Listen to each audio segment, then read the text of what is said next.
নাজানো আমাৰ ভিতৰত যিখিনি খাদ্যই আমি বৰ্তমান সেৱন কৰি আছো সেই খাদ্যবিলাকৰ ভিতৰত কিমানখিনি আৱৰ্জনা বা বেমাৰৰ বীজাণু সীমিত হৈ আছে। সেই বেমাৰৰ বীজাণুবিলাক যদি আমাৰ শৰীৰত প্ৰৱেশ কৰে তেতিয়া আমি আমাৰ দেশখন গঢ়াৰ আগতে নিজৰ দেহাখনকেই গঢ়িব নোৱাৰিম। এই কথা আমি সকলোৱে জনা দৰকাৰ। আৰু এটা কথা মই অনুৰোধ কৰিবলৈ বিচাৰিছোঁ যে এই RCMৰ সেৱা দলে যেনেধৰণে প্ৰতি মাহৰ 11 তাৰিখে তেওঁলোকৰ এই সভা আহ্বান কৰিছে, এই সভাত আমি সকলোৱে সহযোগ কৰিব লাগে।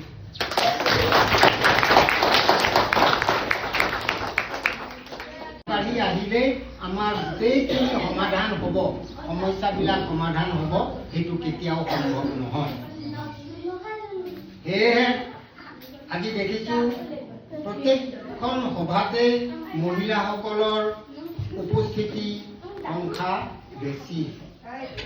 কাৰণ জননী জন্মভূমি স্বৰ্গদাপি গৰীয়সী, এজন নাৰীয়ে দেশখনক কেনেধৰণে গঢ় দিব সেইখিনি তেওঁলোকৰ একোজন পুৰুষেও সেইখিনি শক্তি নাথাকিব বা সেইখিনি জ্ঞান নাথাকিব পাৰে।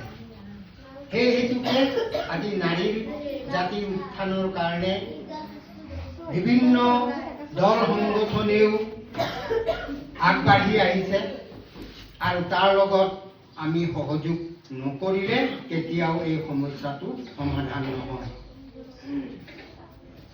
মই দীঘলীয়াকৈ ক'বলৈ নাযাওঁ, মই কেইটামান এইখিনিহে ক'বলৈ বিচাৰিছোঁ।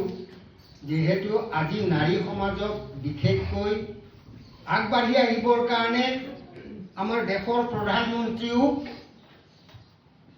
আহ্বান কৰিছে। কিহৰ কাৰণে কৰিছে? যে এই অলপ আগতে মই ক'লো, নাৰীৰ শক্তিটোৱেই আচল শক্তি, যি দুখ দুৰ্গতি বিনাশিনী দুৰ্গা দেৱীয়ে নম বুলি কৈছিলে নহয়। সেই দুৰ্গা দেৱীয়ে শক্তিৰূপে, শক্তিৰ প্ৰতিমা হিচাপে মহীশাসুৰৰ নিচিনা দৈত্য বা অসুৰক নিধন কৰিবলৈ হাজাৰজন পুৰুষেও নোৱাৰা এজন নাৰীয়ে সেইখিনি ধ্বংস কৰিব পাৰিছে।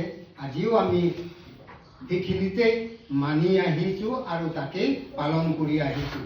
আৰু ঠিক তেনেধৰণে আমাৰ মাতৃসকলক আমি মাতৃ বুলি জ্ঞান কৰিব লাগিব।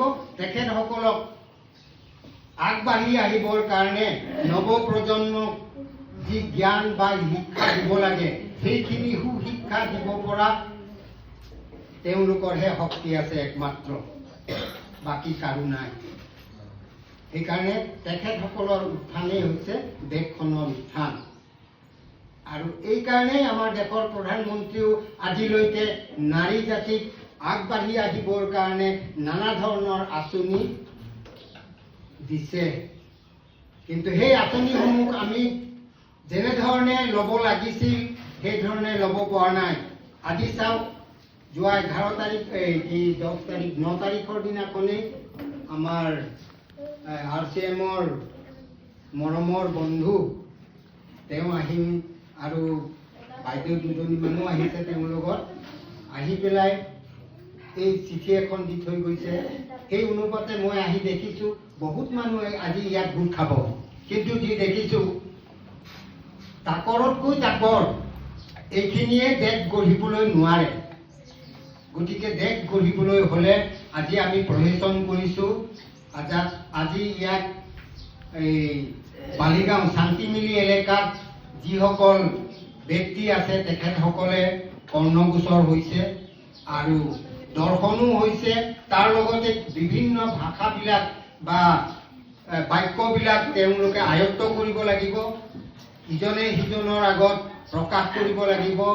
বহল দৃষ্টিভংগীৰে যদি আমি প্ৰকাশ কৰোঁ, সাদৰে গ্ৰহণ কৰিবলৈ বিচাৰোঁ, তেতিয়াহে আমাৰ দেশখন ৰক্ষা কৰিব পাৰিম। মই বেছি দীঘলীয়া নকৰোঁ।